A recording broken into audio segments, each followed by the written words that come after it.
What's up, guys? Jeff Cavalier, ATHLEAN-X.com. So today I'm putting myself in the corner.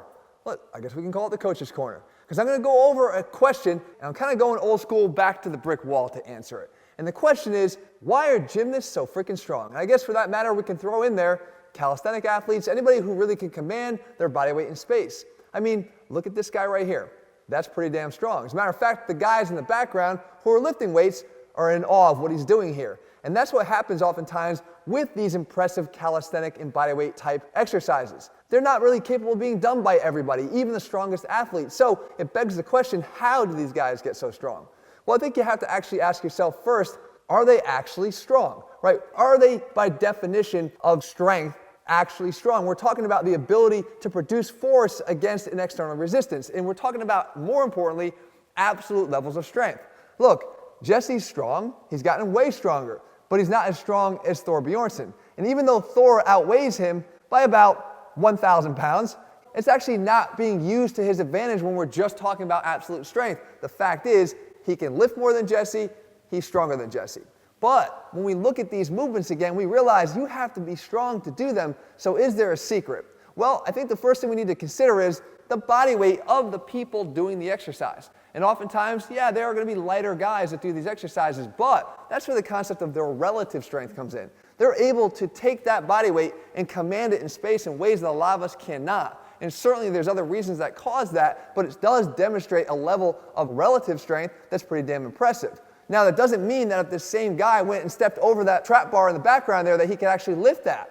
I'm just saying, though, it's an indicator that their relative strength could be high. But the lighter body weights are definitely something that allows you to move your body in space easier. Let's face it, a guy who weighs 260 pounds might struggle to do more than 5 or 6 pull-ups. However, with everything, there are exceptions, and this guy right here certainly dispels the myth that big guys can't command their body in space. Which brings us to the second point, and that is leverage. Leverage is one of the key things that helps us to do what we do, whether it be with weights in the gym or whether it be with our own body weight. Think about when you do a deadlift. If you are even over the bar by an inch further than you should be, your ability to break that bar off the ground is going to be incredibly challenged. The same thing would be, let's say, with a bench press. If your elbows drift even an inch forward or an inch back, your forearms are no longer centered directly underneath the bar, and your ability to produce the force and leverage to get the bar off your chest is going to be diminished. Now, when it applies to the calisthenics or the gymnasts, they basically have the ability to align and orient their center of mass in a way that effectively lightens their body weight. Even at these already light body weights, they can take what's there and make it lighter, and that's key. If you think of an exercise like the human flag, a lot of us can't even get in position to do this, but they have mastered the ability to get the perfect amount of push and the perfect amount of pull on that bar behind them that almost makes their body float up as if it's effortless. The same thing can be said about a planche, being able to almost balance their body in space as opposed to making their triceps work like hell to hold them there.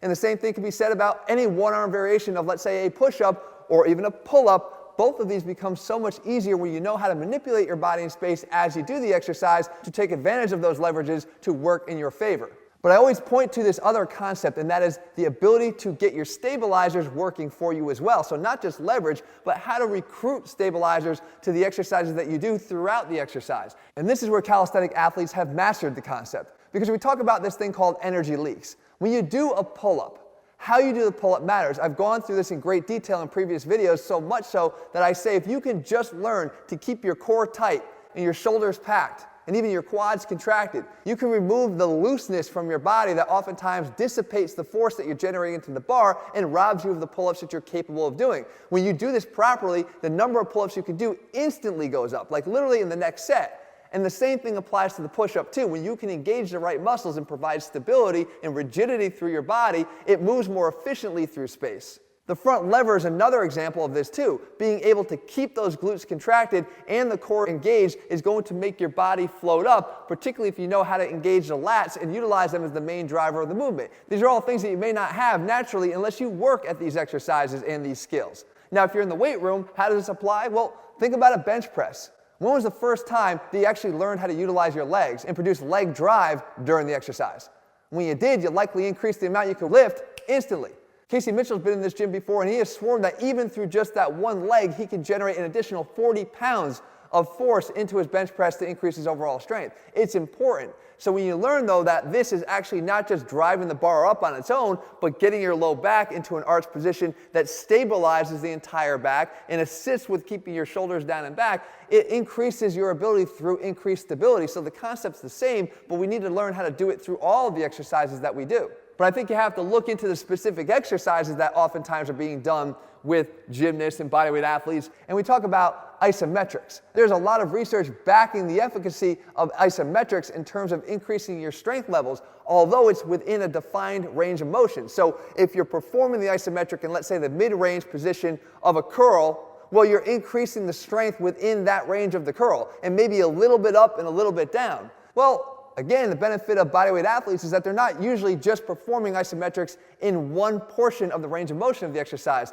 Even just through the attempts at getting better at the exercise, they're performing isometric holds for that temporary body control at different points along the range, which just increases that overall strength. And most of these calisthenic exercises actually do require full range of motion, so the time under tension that's generated through these exercises is off the charts, which also goes into and feeds into their ability to not just get better at the exercise, but to get stronger at the movement as you perform them. And you cannot have any discussion about calisthenic exercises without talking about the built-in fun factor, can I say, or at least the challenge of being able to perform something that you couldn't do even a day ago or a week ago. Look, when I was trying to do this exercise here, I didn't get it the first time or the first 100 times. It took me quite a while to be able to get to the point where I could balance myself. And yes, it was about learning the leverages. It was about learning how to create that stability and recruitment of those stabilizers. It was also about being able to just conquer the damn exercise, right? Wanting to get better at it. And as I attempted and failed, and each time got a little bit closer